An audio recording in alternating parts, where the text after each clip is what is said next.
on se retrouve pour une nouvelle session Game Time, les rendez-vous de l'histoire NBA. Aujourd'hui, j'ai décidé de vous proposer un match assez énorme dans la légende de Michael Jordan. Plus qu'un match, c'est une rencontre entre deux personnalités, Magic Johnson d'un côté et Michael Jordan de l'autre. Vous l'aurez compris, je parle des NBA Finals 1991 et je vais vous présenter le Game 5. D'abord, pour présenter ce match, je vais d'abord vous raconter un petit peu la saison NBA 1990-1991. Du côté de l'Est, les deux meilleures équipes, ce sont d'abord les Chicago Bulls qui terminent avec le meilleur bilan, 61 victoires et 21 défaites. En deuxième position, on a les éternels Celtics de Boston et de Larry Bird avec 56 victoires et 26 défaites. Du côté de la conférence Ouest, on a eu une saison exceptionnelle des Portland Trail Blazers, avec 63 victoires et 19 défaites. Donc les coéquipiers de Clyde Drexler ont vraiment dominé cette saison NBA. Et en deuxième position, on retrouve les Los Angeles Lakers avec 58 victoires et 24 défaites. Durant cette année 1990-1991, le MVP, c'est pas étonnant, c'est Michael Jordan avec de grosses stats, 31,5 points par match, 6 rebonds, 5,5 passes décisives et quasiment 3 interceptions par match. Il a vraiment dominé la NBA. Michael Jordan est donc le MVP et meilleur marqueur de la saison. Au niveau du défenseur de l'année, on a Dennis Rodman. Au niveau du Rookie of the Year, c'est Derrick Coleman avec 18 points et 10 rebonds par match. Et le meilleur sixième homme de la ligue, il s'agit de l'Allemand Detlef Schrempf. Donc voilà, très franchement, sur cette saison NBA, on s'attend à une finale avec les Portland Trail Blazers et éventuellement Chicago, mais on a quand même un gros doute vis-à-vis des Bulls, car ils sont fait éliminer pendant 3 ans par les Detroit Pistons. Ils n'arrivent pas à passer au-dessus de l'équipe d'Isaiah Thomas.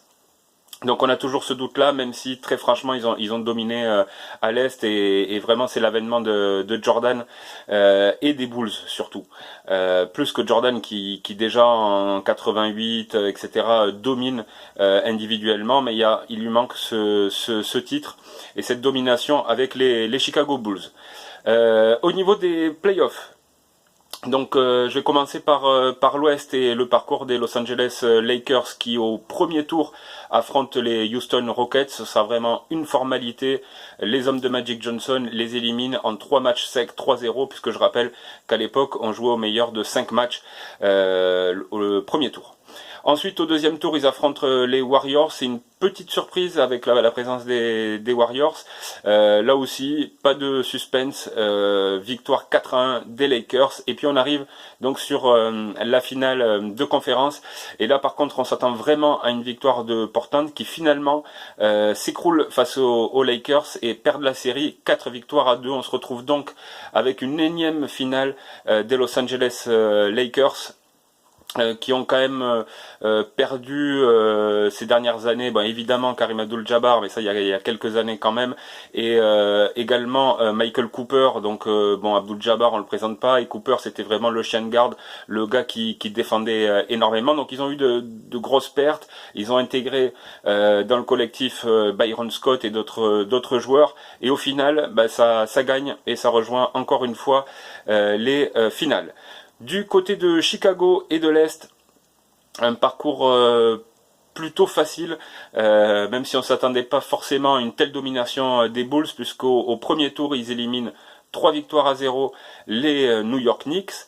Ensuite, au deuxième tour, on s'attendait à quelque chose d'un peu plus compliqué face à Charles Barkley et les Philadelphia Sixers. Et finalement, là aussi, même si on ne s'attendait pas non plus à une victoire des Sixers, on s'attendait à quelque chose de peut-être un peu plus serré. Mais du coup, les Bulls 4-1 passent très facilement. Et puis, finale de conférence, ils retrouvent leurs ennemis jurés, les Detroit Pistons. Et enfin, les Bulls ne vont pas laisser passer l'occasion d'aller en finale NBA, puisqu'ils explosent réellement les Pistons, 4 victoires à 0. Et là je dois dire que c'est peut-être à ce moment-là que les Bulls sont intimement convaincus qu'ils sont capables d'aller chercher le titre.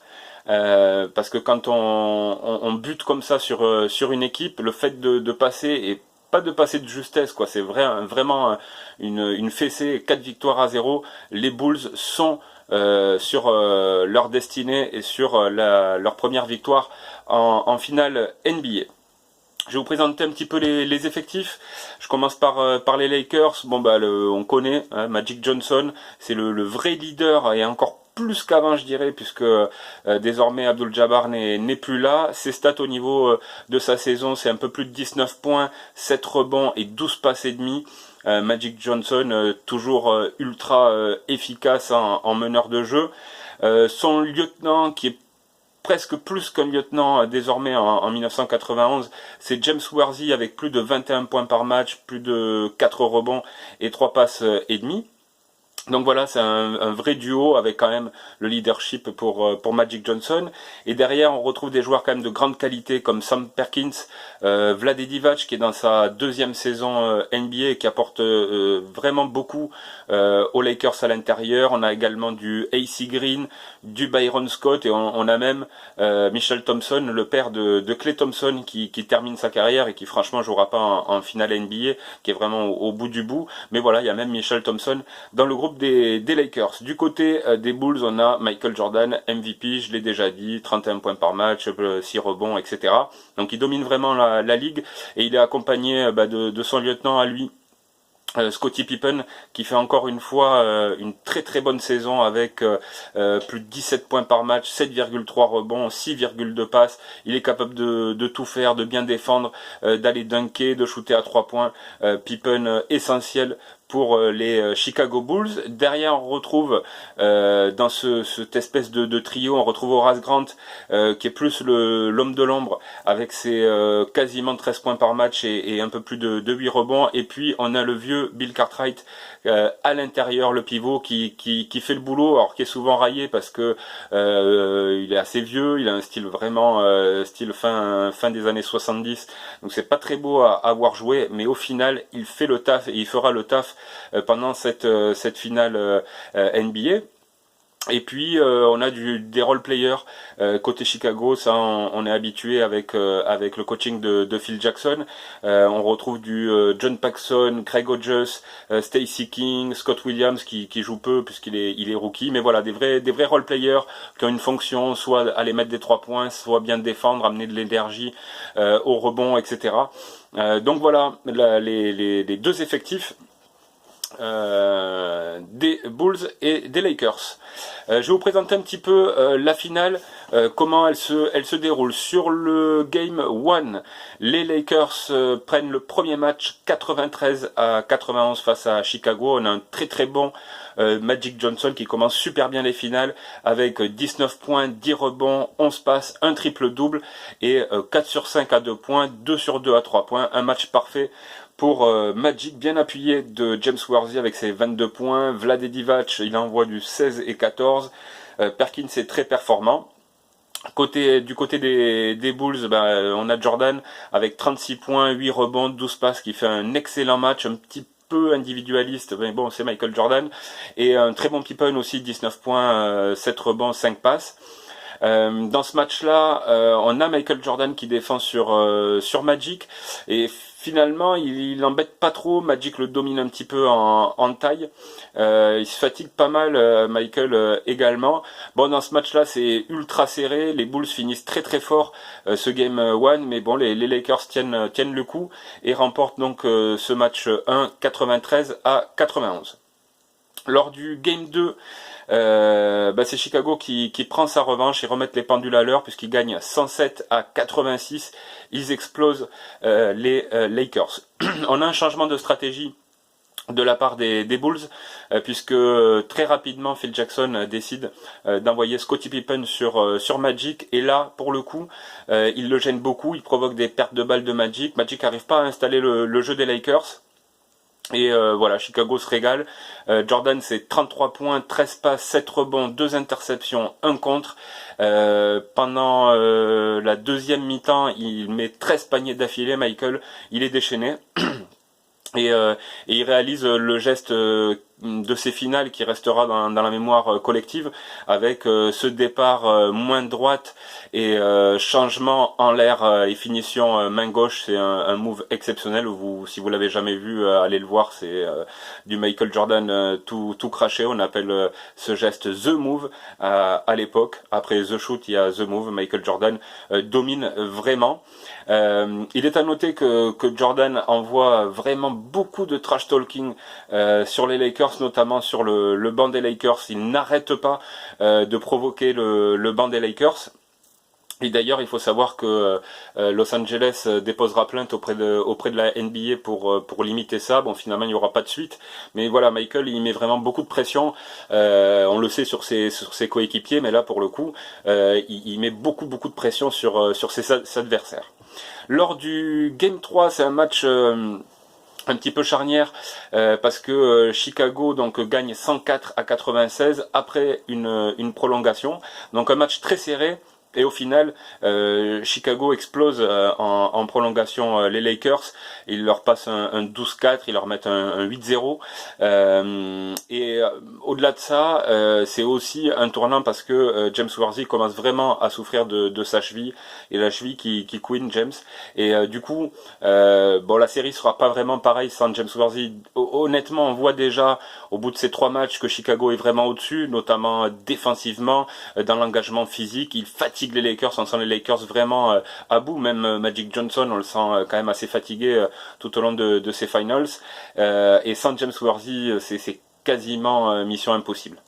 Lors de ce Game 4, on a une victoire assez facile de Chicago, 97-82. Désormais, Chicago mène 3 victoires à 1. Chicago est énorme en défense. Là, ils font le taf vraiment défensivement.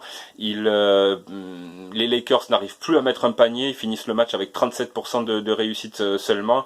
Et Jordan est sur une autre planète. Il est à 28 points, 13 passes, 5 rebonds, 2 contres. Donc vraiment, la domination de Jordan se met en place. Et on est en train de comprendre que la série a vraiment basculé.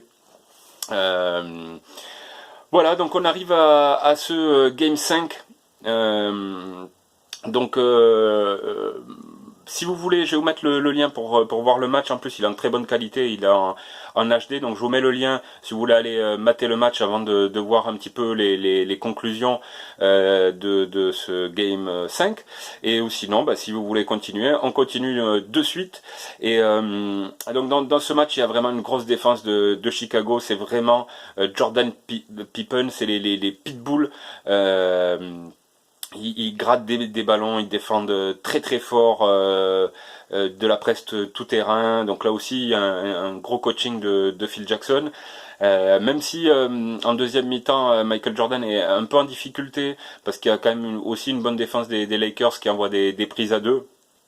Mais bon, Jordan trouve des solutions, enfin, Phil Jackson trouve des solutions pour Michael Jordan, puisque pendant le 4e quart-temps, il y a un temps mort, Jordan a manqué plusieurs shoots, et Phil Jackson, clairement, devant tous les coéquipiers de Jordan, pose la question, Michael, qui est ouvert? Et Jordan ne répond pas, il baisse un petit peu les yeux, il attend que ça passe, et Phil Jackson, il en démord pas, quoi. Phil Jackson, il va leur redire une deuxième fois, très fort, Michael, qui est ouvert? Et donc Jordan ne peut plus s'échapper, il le regarde et il dit Pax est ouvert, donc John Paxson est ouvert. Et il dit oui, tu vas passer ce putain de ballon à John Paxson. Et dans la foulée, c'est vraiment ce que Jordan fait. Jordan va chercher des pénétrations, et quand il peut pas pénétrer et marquer, il ressort le ballon sur Paxson, et Paxson il met les paniers, quoi. Il met 5 paniers de loin dans les 4 dernières minutes, et c'est ça qui scelle un peu la victoire des Bulls. Et d'ailleurs Paxson finit avec 20 points, Pippen en profite aussi avec 32 points. Donc vraiment Jordan avait déjà prouvé qu'il était l'un des meilleurs ou le meilleur joueur en termes individuels, mais du coup c'est vraiment l'apport de Phil Jackson qui lui fait comprendre qu'il peut avoir confiance en ses coéquipiers. Et voilà, c'est parfaitement illustré, parce que du coup Jordan, il marque des points, on le sait, il est dominant, mais il fait participer Paxson, Pippen, même Cartwright fait un bon match. défensivement. Voilà, tout le monde participe et c'est vraiment pas que la victoire de Michael Jordan, c'est vraiment la victoire des Chicago Bulls.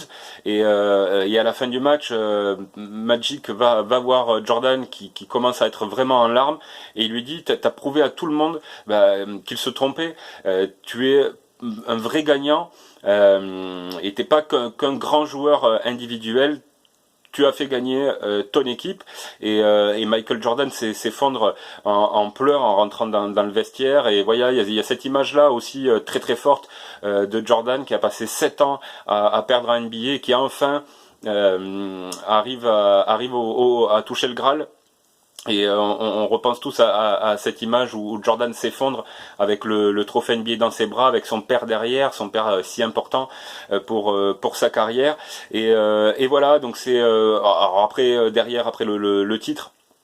C'est une fête gigantesque dans Chicago, au Grand Park, avec quasiment 1 million de personnes qui viennent fêter les Bulls et Michael Jordan en particulier. Et donc, si j'ai choisi de vous présenter ce match, c'est parce que c'est vraiment un match charnière, déjà parce qu'on est en 91, donc on bascule des 80s vers les 90s, et du coup, c'est très très bien illustré, quoi. On dirait que c'est fait exprès, parce que on a les dernières finales de Magic. On le sait pas encore à l'époque, mais Magic quelques mois plus tard annoncera sa séropositivité et arrêtera sa carrière pendant 2-3 saisons. Il reviendra, il fera une petite pige de quelques mois chez les Lakers. Mais voilà, c'est la fin du joueur exceptionnel qui était Magic Johnson, donc l'ADER de Magic, la première de Michael Jordan. Il y en aura bien d'autres après. Tout ça, on le sait pas à cette époque-là, mais c'est vraiment le passage de la domination des Lakers durant les années 80 avec 5 titres vers la domination des Chicago Bulls pendant les années 90 avec 6 titres durant cette période des années 90. Donc voilà, je trouve que ce match-là est très important dans la genèse des Bulls parce que si on étudie un petit peu le jeu de Chicago, chaque année il y a eu des strates différentes dans le jeu de Chicago, mais en voyant cette finale-là, on a les Bulls les plus durs, on a les Bulls les plus rudes parce cette équipe s'est montée et a réfléchi son jeu pour battre même pas les Lakers, parce que c'était pas l'idée, on pensait même que ce serait Portland, mais c'était pour battre les Pistons. Donc c'est une équipe qui joue très dur, il y a beaucoup de talent, il y a Michael Jordan, il y a Scottie Pippen, voilà, il y a beaucoup de talent, mais surtout ils ont mis en place un collectif et un collectif défensif ultra rude et ils continuent, donc ils ont éliminé comme ça les Pistons, mais ils continuent en finale face aux Lakers. Vraiment ça défend très très dur quoi, et je trouve que c'est super intéressant parce qu'en fait en 92 les Bulls ont un tout petit peu modifié leur jeu, il sera encore différent en 93, je trouve beaucoup plus offensif, et puis alors dans la deuxième partie de la carrière de Jordan, ça sera encore autre chose avec une maîtrise du collectif et du talent individuel. Donc voilà, chaque année il y a eu des strates comme ça mis en place par le coaching de Phil Jackson. Et là c'est la première base quoi. C'est les Bulls les plus purs et les plus durs qu'on aura vu jouer. Donc je trouve que c'était très intéressant de vous présenter ce match-là. J'espère que je vous ai donné envie de le regarder. Je vous mets le lien du match bien évidemment. Et puis si tout ça, ça vous intéresse, n'oubliez pas de vous abonner. Voilà, merci beaucoup, à très bientôt pour un autre Game Time, les rendez-vous de l'histoire NBA.